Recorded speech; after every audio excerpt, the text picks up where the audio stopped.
I've had, as you say, it's been restricted to Zoom meetings, and I've spoken to the players. I've had a couple of meetings with the squad. But everybody that I've spoken to and everybody that I've had to deal with, it's been very, very professional, very correct, and very respectful. So far, so good. The VAR Show. The one place for your weekly football update.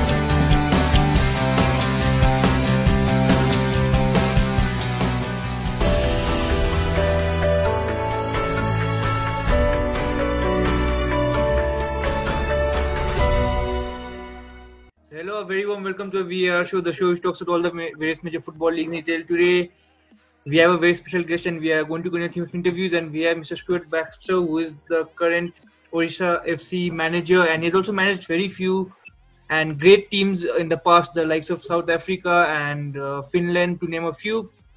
So without wasting much time, I'd like to first thank Stuart for coming on the show. Thank you and welcome to the show, and I would like to begin by asking you, how are you and what are you doing these days? I'm fine, thank you. I'm in my home in the south of Sweden, and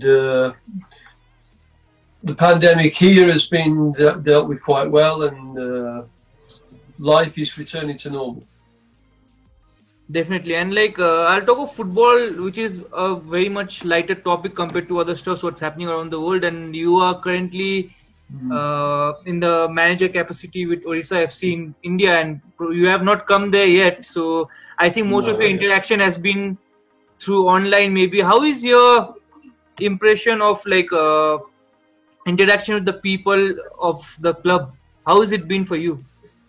It's been good. I think I've had, as you say, it's been restricted to Zoom meetings, and I've spoken to the players. I've had a couple of meetings with the squad. But everybody that I've spoken to and everybody that I've had to deal with, it's been very, very professional, very correct, and very respectful. So far, so good. Definitely, and I hope it turns out good. And why Odisha? You have. I think this is your first time coming to South Asia. Is it true? Yes, I've been I was in Japan. But Southern Asia, this is the first time. So look, I think I see a lot of similarities between the Indian League and the J League in Japan. I went there right in the beginning of its development, and I think some of the problems and some of the questions that you're asking about the Indian League, they were all the same questions as they were asking in the beginning in Japan. How many foreigners and how to develop homegrown players, and all of these things. How many teams in the league, and it's, I think, in trying to find your own style. You bring in foreign players, and is there a risk that you end up not developing a style that's your own? And so I thought all those questions, and I've dealt with them before. So it sort of attracted me, sort of in that way, that I've done that before, but it's a different culture, a different challenge. Definitely, and you were there with, I think, Vissel Kobe twice. I think you managed him in two separate stints. Yes. So I was there. First, I was in Hiroshima. I won the title in Hiroshima, and then went to Kobe, and then the earthquake hit Kobe, and so I was the coach that was tasked with recovering from the earthquake, and we had our place in the main league, but when the earthquake hit, they were demoted because obviously the stadium was damaged, etc. So we had to win the league to go back up. So I won the league with them, and we went up. And then I left, and then they got relegated, and then they asked me to come back and try to get them up again. So that was my second stint. Definitely, and of course, when you joined the first time, as you said, it was still in its infancy, the league and even the club. Now they are attracting huge players of the game. How do you see the development? Absolutely. Are you happy that you have contributed so much maybe to its infant when it was in its infancy that it has developed. Did you always see J League growing in that space? Yeah, I think it was pretty. I think they made a few mistakes in the beginning because it was a little bit of trial and error. But you always knew that the organisational skills and the dedication and also the big sponsors that were getting involved, you always knew that it would be a question of time before they would start reinvesting the money that was made in the J League into the youth, and that the Japanese players would come through, and that's what seemed to be the case. Definitely, and like staying with like how you managed Vissel Kobe twice. I think you also managed South Africa twice. What is it with you and coming back to a job you have left? Coming back, I don't know. I mean, it's they say you shouldn't come back. They say you should, especially if you've had success the first time. Well, it was different because Vissel Kobe, I won the championship. I got the promotion the first time. So maybe I shouldn't have come back the second time, but it worked out okay because we got promotion again. South Africa was different because the first time round I didn't qualify. I didn't qualify for a major tournament, so I wanted to do that. So I went back the second time and we did qualify for the AFCON. Definitely, and like like you have also managed national teams in between like club jobs. And how difficult is it for you, on a personal level, are you like scared if you have managed a national team for maybe 4-5 years to go to a club level? Because in national you have maybe maximum 6-7 games a year, and in club you have every other day. So is it, do you get nervous like when you move from national team to club because it's all in a rush? Yeah, I think the main difference is with the national team you have probably the best players, but you have them for a very short space of time. So it's more difficult if you want to build a sort of a style. It's more difficult with that short time. With the club, the building process is easier. I prefer to work with the club because I'm a coach. I think if you're a manager, then the national team is okay because short time, but you're talking big brush strokes all the time. Whereas at a club, you can be talking about the detail and you have time to work on it. And I prefer that. So I'm just happy to be back in club football. Definitely, and you touched on a topic that it has been discussed a lot in the past also, and like you said that you are a coach firstly, not a manager. So what is the main difference between the two? Well, when you're a manager, I think it's more that look, the coach has got to be a manager as well. He's got to be able to manage situations, manage personalities. He's got to manage success and failure. So, yeah, of course, a coach is also a manager, but a manager will prefer to be in a different mode. Buy players, promote youngsters, have more of a feel for the balance of the team rather than coaching and improving the players in that way.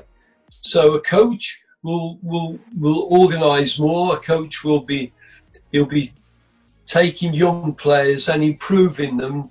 So the coach is, I think, more in instructor mode than a manager. A manager is more probably in encouraging and a generalisation. Definitely, I'll touch on your career path, and you have managed in a lot of countries, be it Japan, South Africa, Finland, Norway, and now India, to name a few. How different are the cultures, in your experience? Yeah, no, it's massive. It's massive. I think any coach that travels internationally, I always felt when I went to Japan, I had a major advantage because I'd done martial arts, so I got an idea of the mentality, what of the discipline, of the dedication, of the don't lose face. You know, I knew, for example, when I walked in, that I don't take the Japanese players and criticise them in front of the group. I do it on their own, or I give advice in front of the group. There's a big difference.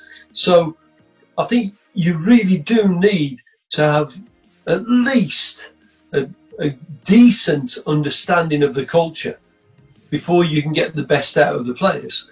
And that'll be one of my challenges coming to India, because yes, I've spoken to a lot of people, and yes, I think I've got an idea, but you know, you have to hit the ground running, and I have to learn probably as much as the players, you know, so that I can be the coach that they need. So I think it's very important. Definitely, and you have big, huge names of management in football, the likes of Jurgen Klopp or Guardiola, who are maybe just stationed in Europe and they manage clubs around Europe. So generally the philosophy is same, what they can implement all over Europe, because the football is kind of similar. Maybe somewhere it's more pragmatic, somewhere it's more expensive. But for you, you have been traveling all around the world. So do you have to change your footballing philosophy according to the place you go? That's a great question, but I think you really, you can't be some sort of footballing chameleon. You know, you can't be that. But you can't also be like this Stalinistic football person that just transports his way of playing to each country. So your basic philosophy won't change, because your basic philosophy is about how you win games of football, and that doesn't change. But how you can get the best out of the players and what system to use, that may change. That if you go to Germany, where you can be very, very meticulous in your details, that will not work, for example, in South Africa, where they want a much more, I need to express myself, and it needs to be a looser structure, otherwise they feel suffocated. Now that, I'm guessing, is more or less all over the world. Some are there, some are there. So again, coming to India, I've got to work that one out very, very quickly, so that my coaching information, it takes seed and not, it just bounces off and people get intimidated rather than motivated. Definitely. And touching on that same topic, like as a manager, what is your footballing philosophy like ideally? Like how do you see football being played? I think the things, as I say, the things that win and lose games of football have not changed. You know, what has changed is the way of achieving that. You know, so I mean, for example, we can talk about set plays. We can talk about set plays. They've always been important. They've always been a large proportion of goals have been scored in set plays. We're achieving it differently now. You know, the ball changed. It became a different shape on the ball because we could spin it more. Footwear changed. The pitches changed. You know, and you develop your set plays based on that. Technique is better now. The people can deliver balls more accurately and quicker. And so we developed ways of stopping that. We started now total zonal defence because, you know, people block you off and they'll lose the markers. So how we still score goals and defend against set plays has changed. But the actual principle that set plays is still a large portion of goals does not change. Definitely. And you have been involved in coaching and management since 1980s, mid 1980s. So that's a very long time. And how has the game evolved, I think, or how have you evolved your management style, or what is it? Yeah, you have to. I mean, it's amazing really, because I was at a club in Sweden called AIK Stockholm, and we won the championship. We went to the Champions League, played Arsenal, Barcelona, and fantastic time. And if you ask anybody that played for me in that time, they will say that I'm a real taskmaster. I'm a real disciplinarian, and I'm a tough guy, and And yet, if you go to Helsingborg, where I was also in Sweden, not more than 5 or 6 years later, they will tell you, no, the coach is a real coach. He explains everything very carefully. He puts his arm around you.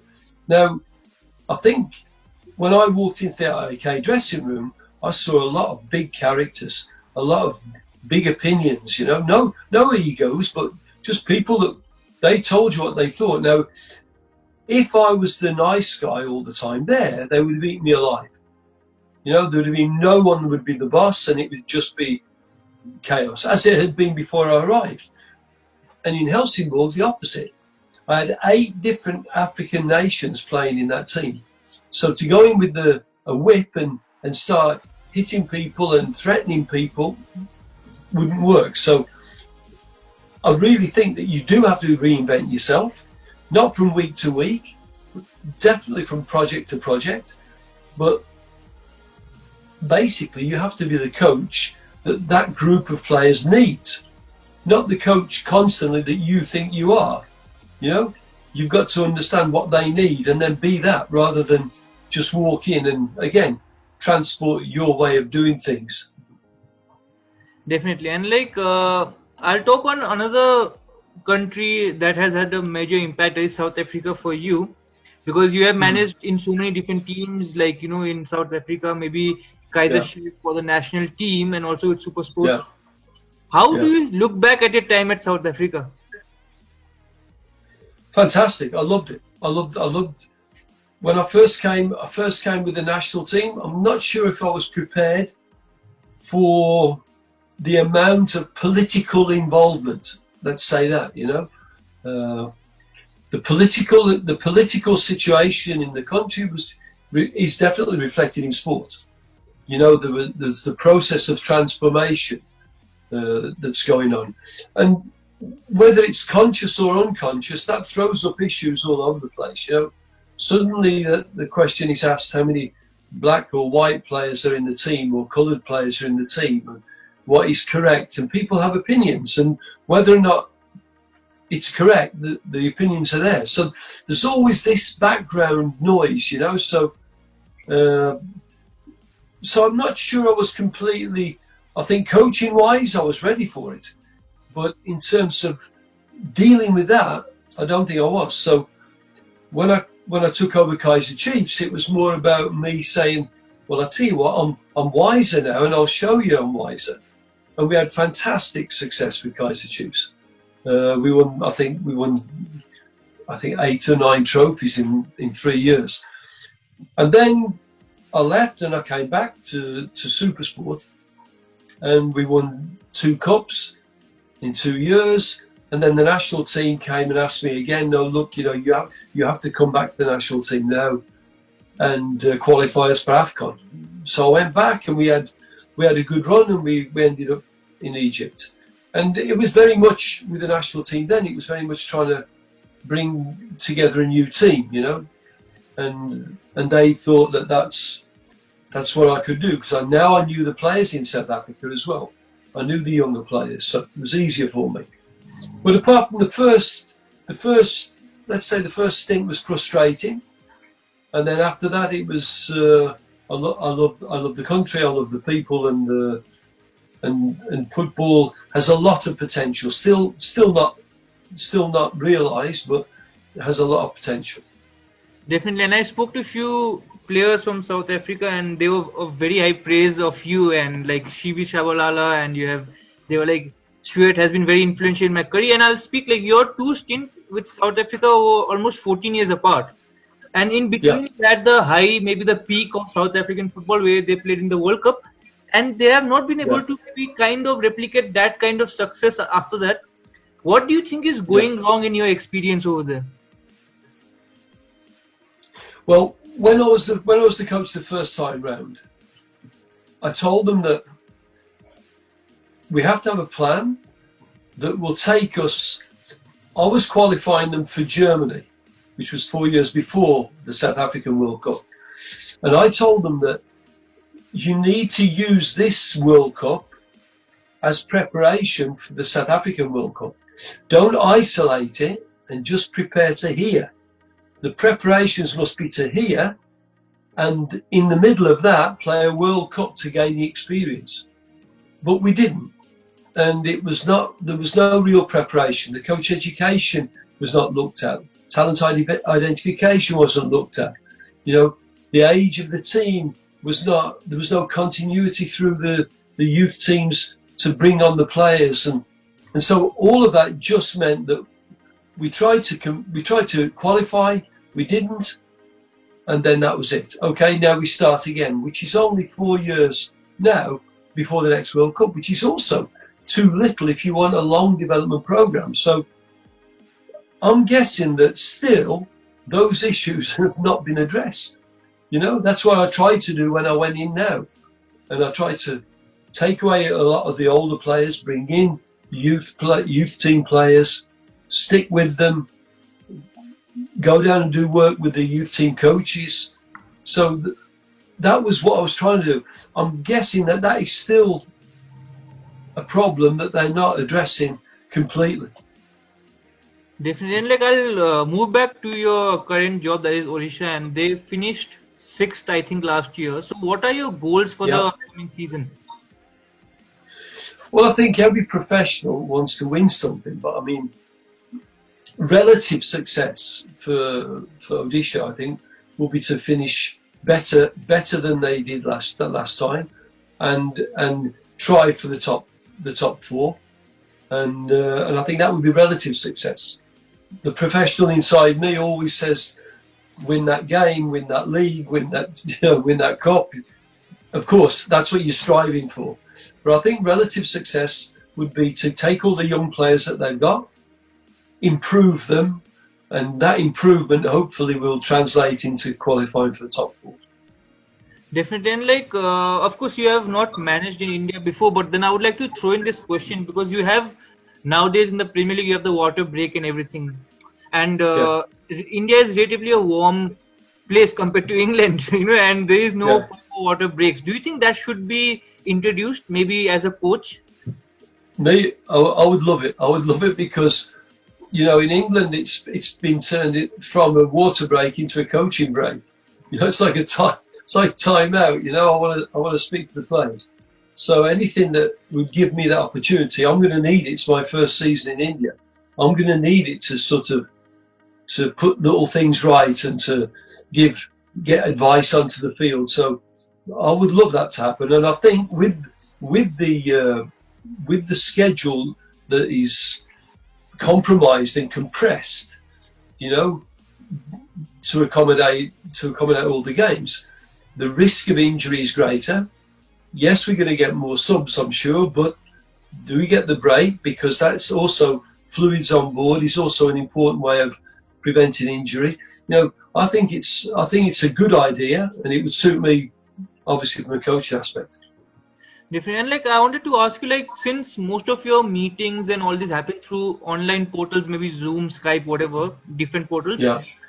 Do you think that's a disadvantage for you because there's a new coach coming in, and you would have liked to have the sessions on board? Do you, and top of that, since you have a martial art background, and you also said that many of them think or complain about how disciplined you are. Do you think you would have liked to instill on the players that, and you are missing out on that?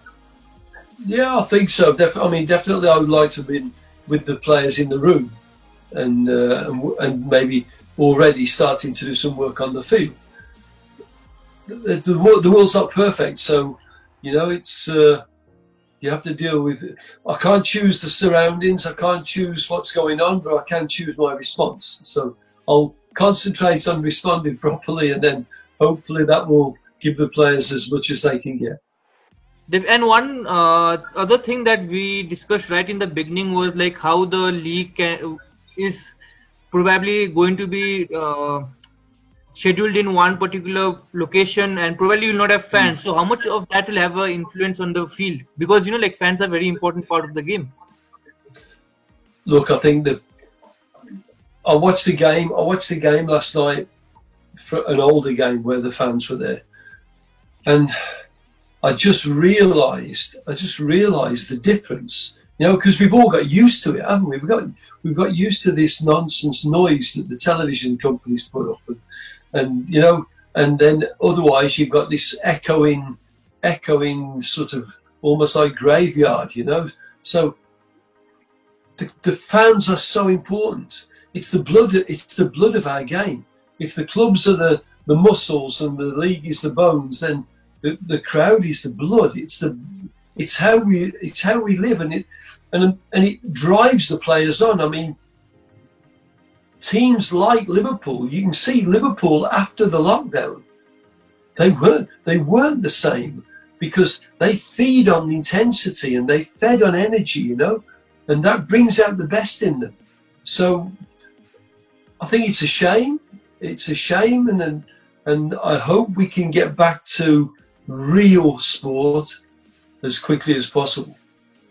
Definitely. And the next question, you know, like from my end, it might be very naive, but you know, I wanted to ask. Of course, this is dependent on a lot of stuff like players and everything. But if you had to choose one formation that you would like to implement in any team that you go, which formation would that be?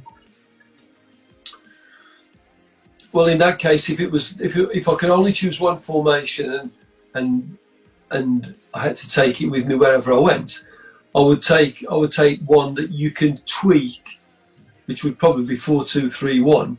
You can tweak a little bit, and you can make it to a 4-3-3. You can make it into a diamond midfield. You can make it into a lot of things. So probably it would be that. But that's not to say that is my favourite formation. That's a formation that I've played, but I would play it probably so that I could make small adjustments and then turn it into something else.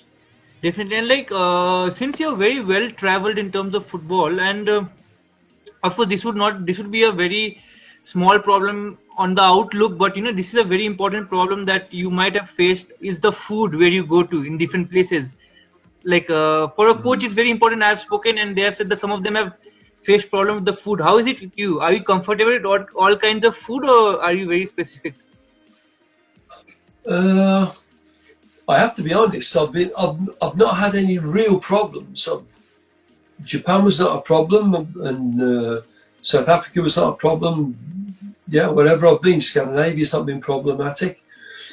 It'll be more of a challenge in India because it's very spicy food. Now you either like spicy food or you don't. I think I'll be sending little notes to the chef to make mine a little bit less spicy, but food with flavour I enjoy, and my wife does curries and things, so I don't think it'll be a massive problem, but it may be an issue, you know. Definitely. And like, you know, like I'll move on, like now we're getting to the end of the interview, and like if you had to choose one moment from your coaching career which is a standout, okay, which one would that be? Well, someone asked me that last week, and I ended up giving about 3 or 4 moments, but then as I was giving them, I thought, no, there's I think when you have that sort of moment where you feel the sort of jubilation and euphoria that we feel as professional sportsmen. It can be a single goal. It can be at the end of a game that you've had an unbelievable battle and it's a great result. But it can also be, for me as a coach, it can also be after a game when I've seen a 17-year-old kid go in and play his heart out and score the winning goal. You know, it can be that. And I've really got the obvious ones is like when you played Barcelona at the Nou Camp, or when we drew with Finland 1-1 in Germany in a World Cup qualifier, or now in South Africa when we beat Egypt 1-0 in Egypt. Those are the easy ones, but they're equally as satisfying is when, as I say, you have different situations. So I don't want to not answer your question, but I think it would be probably I would probably give an automatic one as one single result, and I think I'm doing a disservice to the game of football, because you know we can find those gold nuggets, but we should not just wait for that result, you know, because we should see them on the road. You know, we shouldn't just wait until reach the destiny. Definitely, and I just got a question popped up in my brain. Okay, and it's like nowadays you have a lot of big teams, like you mentioned Liverpool in the beginning about how because of fans. But I'll take one leaf from the coaching style. They have implemented a throw-in coach to improve Yeah. them, and maybe it has helped them massively, or may not be. We do not know. Depends on Jurgen what he feels. So, Yeah. are you looking into implementing that? Is it something that you are looking into? Well, I think he's Danish. I mean, I know of him, so I don't know him personally, but I know his background. And I think he gets involved in set plays more than only throw-ins. I think he's used in that way. But certainly, I think the game is going towards. I mean, maybe not in when I become, let's say, either too tired or too old to get out in the field and do all the work there, then someone, and I've discussed this with Arsene Wenger, that somebody should take that knowledge and make it the head coach. And then there should be a defensive coach and an offensive coach, a set play coach, a physical coach, a goalkeeper coach. And this head coach, with all the knowledge, they will do the sessions on the field and he will be the overview. I think that's what, like American football, I think that's where we're going. And so I think you will find that the set play coach will, because I think every coach has a speciality. You know, if you look at the best coaches, Pep or Jurgen, or if you look at any of them, they all have one thing that you could look at and say, that's his trademark. And well, that's obviously what he enjoys most.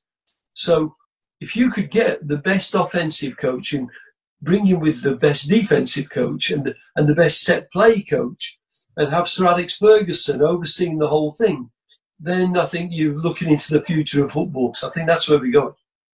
Definitely, because Sir Alex Ferguson even had a sleeping coach. Yeah.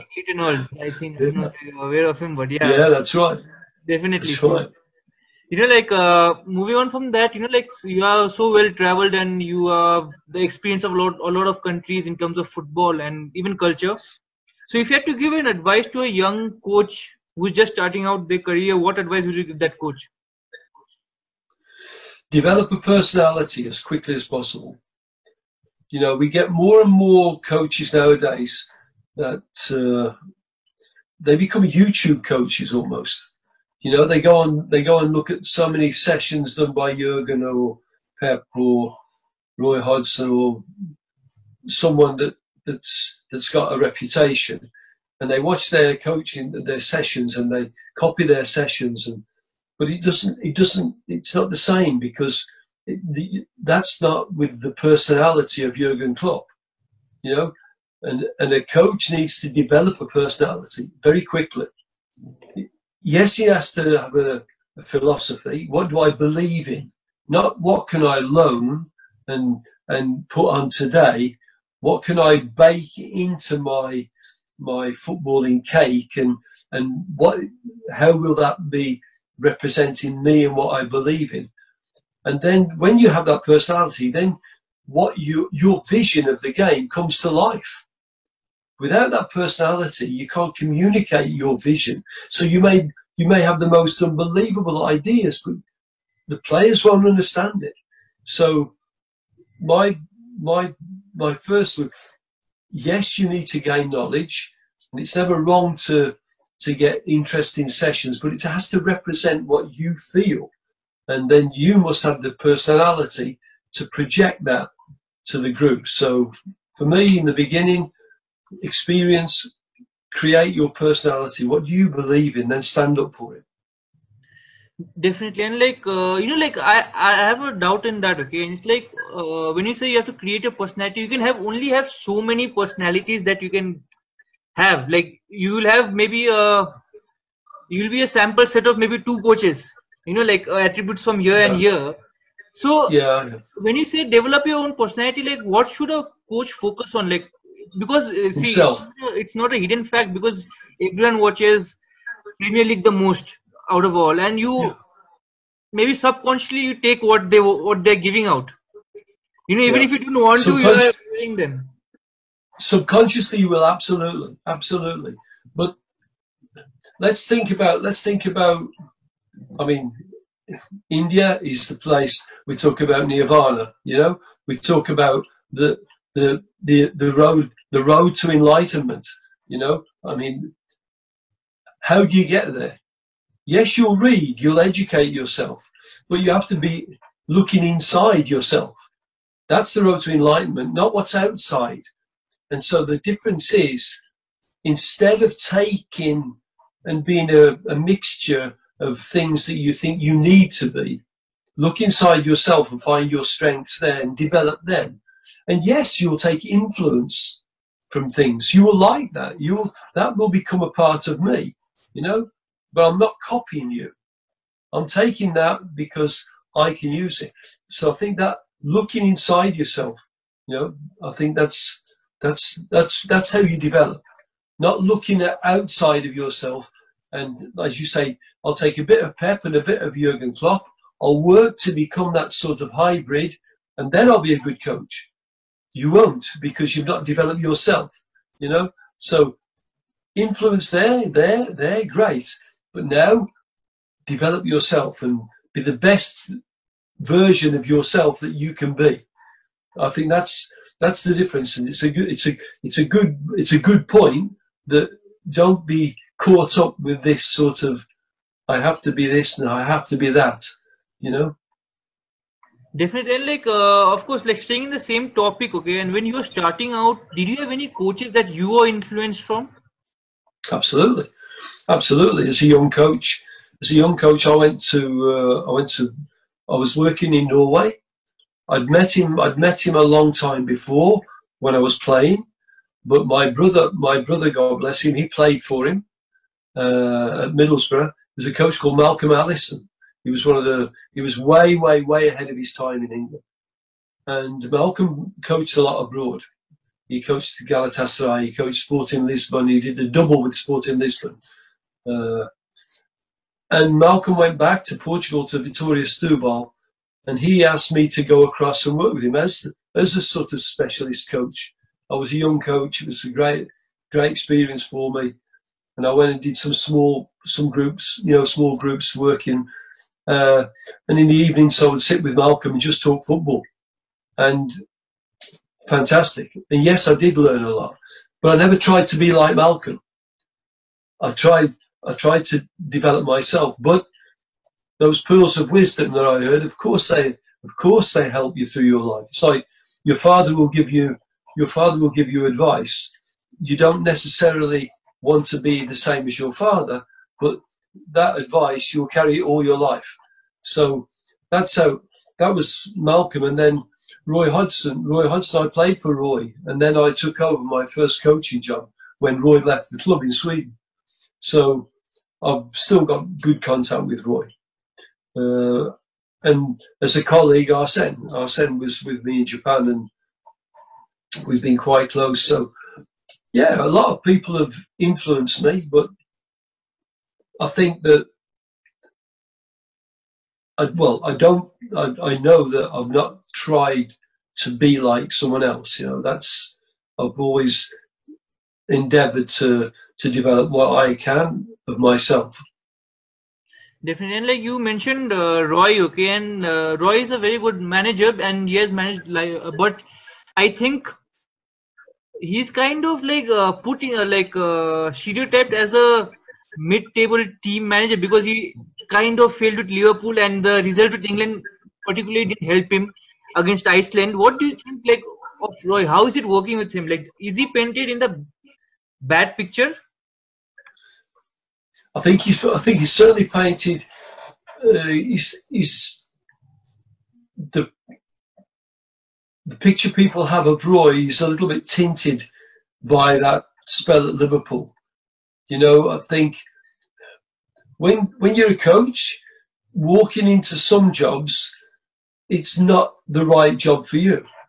Now, Liverpool, it's difficult to say this is not the right job for me, because everybody wants that job.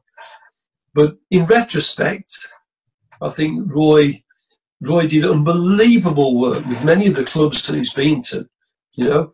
And I think taking a good team and making them excellent, Roy's outstanding at that. And he does that through his organisational skills, his coaching acumen.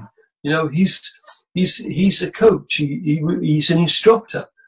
And maybe when you get to Liverpool, that, as we were saying before, you know, take off the instructor's hat, and now the inspirer's hat you must put on, and the manager's hat. Well, Roy's a coach, and that was maybe not the surroundings for him. Even though it's difficult to say no to it, he's done fantastically well at Crystal Palace. He did unbelievable work at Fulham. You know, in Sweden the same, at Malmo, with the Swiss national team. Would he have had the same success with the German national team? Maybe not. I don't know. So, but Roy's an excellent coach. So I just wanted to have a follow through on that, okay? And it's like, does it mean that some coaches are not cut out for some jobs? Absolutely. And the worst part is that I don't think clubs do enough work when they employ a coach nowadays. Nowadays it's, well, can we take an ex-player that will be popular with the supporters? Because if it fails, he can go. The people that hired him, well, you know, we tried, we gave you the big white hope, you know. So there's that one, and then there's the other one. Well, that didn't work. Let's take the sexiest one we can find now on the continent.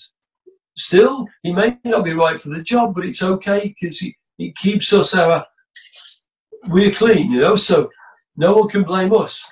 And I think it's, you know, when Arsene Wenger came to Arsenal, that was a researched appointment by David Dein. You know, he took stick, Arsene took stick, and then the rest is history. But that was a researched appointment. Many times clubs and coaches part company, and it was never meant to be, you know. So I think sometimes the coach should look at the job and say, is that the job for me? Do they want the style of football? So to take an example, after Tony Pulis was at Stoke, taking a coach that was only going to play football was going to take some time, you know. So the Stoke board maybe wanted that, but they had to understand that, you know, this is going to take time after Tony's direct football. So that's an example, but I think, you know, what is the crowd like? What is the town like? Is it working class area? You know, how is it? What's the history of the club? What players do we have? Is that the job for me? And hopefully the clubs say the same, but I think they don't do it enough. They don't. Definitely, and that is very evident by example Stoke, how they went down and they signed a lot of players who can play out, but it didn't work out. You know, like, and then a lot of examples like that. Stoke is the only one on top of my head right now. But yeah, like, you know, like on that note, I'll ask you one final question, okay? And this is quite controversial. And if you had the option for Orissa FC to sign Ronaldo or Messi, whom would you sign? Oof. Well, I'm going to say, if it was Odisha, I would sign Ronaldo. Because I think he delivers goals wherever he goes. I'm not sure. I think Messi would demand, or he would need, more people around him to play with to make him as great as he is. If you ask me a separate question, say which player do I like better, Ronaldo or Messi, I'll say Messi. But if you're asking me which one I would bring to Odisha, I'd bring Ronaldo, because he will guarantee 50 goals. And that's it, you know.